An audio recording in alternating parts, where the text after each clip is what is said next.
जाकर के माँ भगवती के चरणों पर महाराज निवेदित कर रहे हैं। या श्री सदा केशव मूर्तिमाला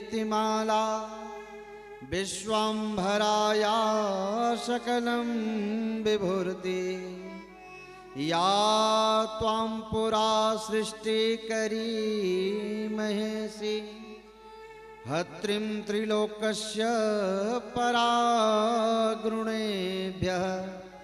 जैसे ही ब्रह्मा जी ने जाकर के प्रार्थना किया है माँ शारदा के चरणों पर, माँ भगवती के चरणों पर, माँ भगवती दिव्य स्वरूप लेकर के प्रकट हुई हैं।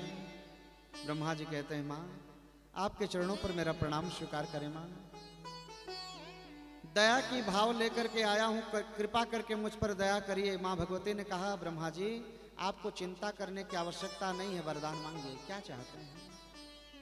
ब्रह्मा जी ने कहा माँ एक ही निवेदन करने आया हूं, कैसो भी करके भगवान शंकर को मोहित करिए।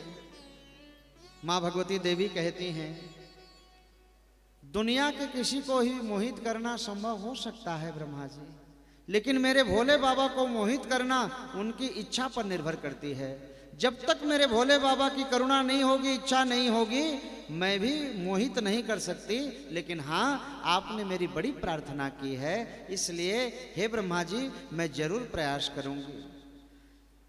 और जाकर के ब्रह्मा जी के आज्ञा से महाराज दक्ष ने देवी की आराधना की है। ब्रह्मा जी ने जाकर के कहा अब तुम्हारे घर में मैया भगवती प्रकट होने वाली हैं, इसलिए जाकर के देवी की आराधना करो। और जाकर के ब्रह्मा जी की आज्ञा को पाकर के दक्ष ने जाकर के 3000 वर्ष तक कठोर तप किया है। 3000 वर्ष तप करने के बाद भी कुछ दिन तो पत्ते खाकर, कुछ दिन जल पी करके और कुछ दिन महाराज निराहार रह करके कठोर तप करने लगे। दक्ष की तपस्या से माँ भगवती एक दिन प्रसन्न हो गई, प्रकट हुई हैं। दक्ष प्रार्थना करने लगे जगदम्ब महामाये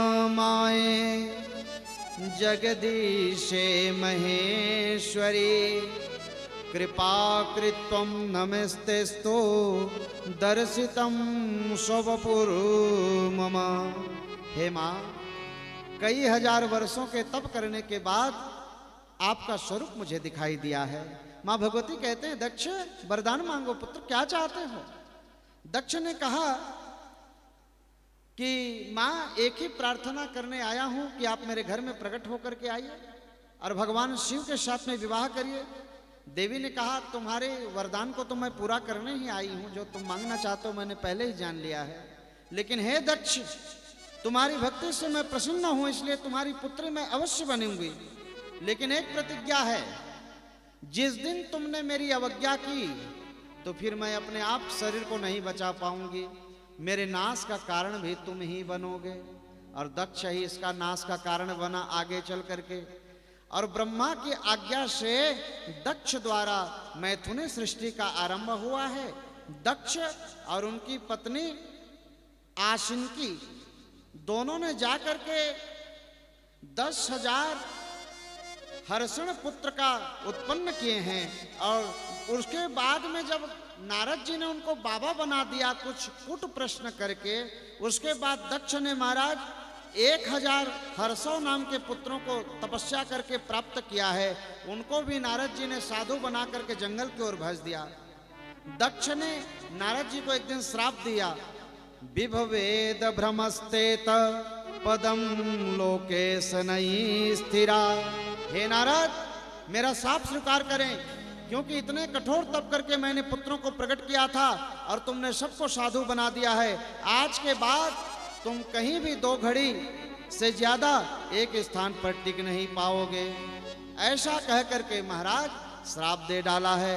पुनः दक्ष ने 60 कन्याओं को जन्म दिया, जिसमें 10 कन्याएं तो धर्म की पत्नी हुई, 13 कन्याएं जो थी कश्यप मुनि को दे दिया गया और उसमें से 27 कन्याओं को चंद्रमा के हाथों में सौंपा गया। 2 कन्याएं अंगिरा ऋषि को दिया गया, 2 कन्याएं कृशाश्व ऋषि को दिया गया और अन्य कन्याएं जो बची थीं ताक्ष नाम के संत को प्रदान कर दिया गया है। और 60 कन्याओं के जन्म के पश्चात पत्नी सहित दक्ष ने प्रेम सहित जगदम्बा का ध्यान किया है। तब भगवती देवी दक्ष की वीरणी के गर्भ से आ गई। भगवती जब गर्भ में आई तब सभी देवताओं ने जाकर के मां की स्तुति की है। और 10वां मास गर्भ पूर्ण होने पर हे शौनकादि ऋषियों, मां के गर्भ से सुंदर मुहूर्त में भगवती शिवा मां के सन्मुख में प्रकट हो गई हैं। बोलिए अंबिका भवानी की जय हो।